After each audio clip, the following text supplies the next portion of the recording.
Hi കൂട്ടുകാരെ, എൻ്റെ പുതിയൊരു വീഡിയോയിലേക്ക് എല്ലാ കൂട്ടുകാർക്കും സ്വാഗതം. നമ്മൾ എപ്പോഴും ഒരു കീടനാശിനി തന്നെ അടിച്ചു കൊടുക്കരുത്. അടിച്ചു കൊടുത്താൽ അത് ഉറപ്പായിട്ടും പ്രതിരോധ ശക്തി ഉണ്ടാക്കിക്കൊണ്ട് പിന്നും വന്ന് പയർ, വഴുതന, പച്ചമുളകിൽ ഇതിൽ പൂ കൊഴിച്ചൽ, പിന്നെ പൂ വിടർന്നിട്ട് അതങ്ങ് കൊഴിഞ്ഞു പോവും, അത് കാ ആവത്തില്ല. അങ്ങനത്തെ പ്രശ്നം, കാൽസ്യത്തിൻ്റെ പ്രശ്നം, ഇതൊക്കെ ആയാൽ കാൽസ്യം കുറഞ്ഞാൽ ഉറപ്പായിട്ടും പൂക്കൾ കൊഴിഞ്ഞു പോകും. അപ്പോൾ അതിനൊക്കെ ഉള്ള ഒരു നല്ല ഒരു ഇത് നമ്മൾ മാറ്റി മാറ്റി അടിക്കുന്നതാണ് നല്ലത്. അതിനായിട്ടിപ്പം ഞാനിവിടെ എടുത്തിരിക്കുന്നത് 2 ടീസ്പൂൺ തൈര്. അത് തൈര് ഞങ്ങളിവിടെ ഉപയോഗിച്ച് കട്ടി തൈര് ആണ്, സലാഡായിട്ട് ഉപയോഗിച്ച തൈരാണ്. അതിലെ ഉള്ളിയും ഇതുമൊക്കെ കുറച്ചൊക്കെ ആണെങ്കിൽ മാറ്റി അതിൽ കിടക്കുന്നത് കൊണ്ട് ദോഷമൊന്നുമില്ല. സവാളയൊക്കെ അതിൽ കിടന്നാൽ നല്ലതേ ഉള്ളൂ. അപ്പോൾ ആ തൈര് 2 ടീസ്പൂണുണ്ട്. ഒരു ദോശ ചുടുന്ന മാവ് അറിയാമല്ലേ, അത്ര ഒരു ദോശയുടെ മാവ് അതും എടുത്ത് 1 ടീസ്പൂൺ മഞ്ഞൾപ്പൊടി, വീട്ടിൽ പൊടിച്ച മഞ്ഞൾപ്പൊടിയാണ്.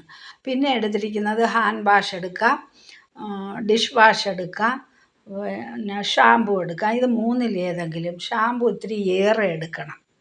എന്ന് വെച്ചാൽ ഒരു 2 ടീസ്പൂൺ ഷാമ്പു എടുക്കണം.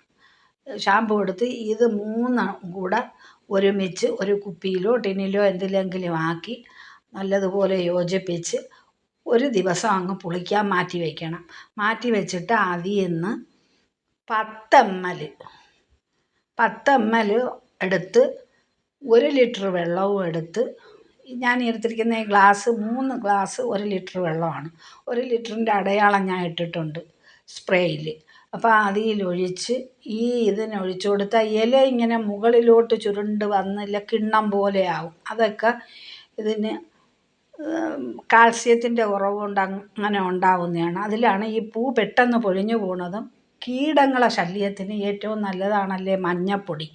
അപ്പോൾ ആ മഞ്ഞൾപ്പൊടി തൈരിൻ്റെ ഇതും ഈ ഹാൻഡ് വാഷിൻ്റെ ഇതിൻ്റെ മണവും ഒന്നും അതിനിഷ്ടമല്ല. അപ്പോൾ നമ്മളെ പൂ വിരിയുന്ന പൂവെല്ലാം കാ ആവാൻ പച്ചമുളകിലായാലും വഴുതനയിലായാലും പയറിലായാലും നിങ്ങളിത് അടിച്ചു കൊടുത്താൽ ഇത് നല്ലൊരു കീടനാശിനിയാണ്. ഈ ഇലയുടെ മഞ്ഞളിപ്പിന് ഇതൊക്കെ മാറും. ഇത് വെള്ളം ചേർത്ത് ഇച്ചിരി 10 ml എടുത്ത് 15 ml എടുത്ത് 1 ലിറ്റർ വെള്ളം ചേർത്ത് നിങ്ങൾക്ക് ഈ ചെടിയുടെ ചുവട്ടിൽ ഒഴിച്ചു കൊടുക്കാം. പക്ഷേ ഇപ്പം മഴ സമയമാണ്. മഴയില്ലാത്തപ്പം രാവിലെയോ വൈകുന്നേരമോ വേണം ഒഴിച്ചു കൊടുക്കാൻ. ഈ മുളകുണ്ടല്ലോ നല്ലൊരു മുളകായിരുന്നു. പക്ഷേ ഇപ്പം 4-5 മുളകേ എനിക്ക് കിട്ടും. പൂവെല്ലാം കൊഴിഞ്ഞു പോകണം. അതേപോലെയാണ് ഞാൻ കാണിച്ച ആ വഴുതനയും. അപ്പോൾ അതിനെല്ലാം ഞാൻ അടിച്ചു കൊടുക്കുകയാണ്. ഇലയിലും തണ്ടിലും ചെടിയിലും എല്ലാം നല്ലതുപോലെ അടിച്ചു കൊടുത്താൽ ഇത് നല്ലൊരു കീടനാശിനിയാണ്. അപ്പോൾ എൻ്റെ വീഡിയോ ലൈക്ക് ചെയ്യാതെ കാണുന്ന ഏതെങ്കിലും കൂട്ടുകാരുണ്ടെങ്കിൽ സബ്സ്ക്രൈബ് ചെയ്യണം, ലൈക്ക് ചെയ്യണം, ഷെയർ ചെയ്യണം. അടുത്തൊരു വീഡിയോയുമായി വരുന്നത് വരെ എല്ലാവർക്കും ബൈ.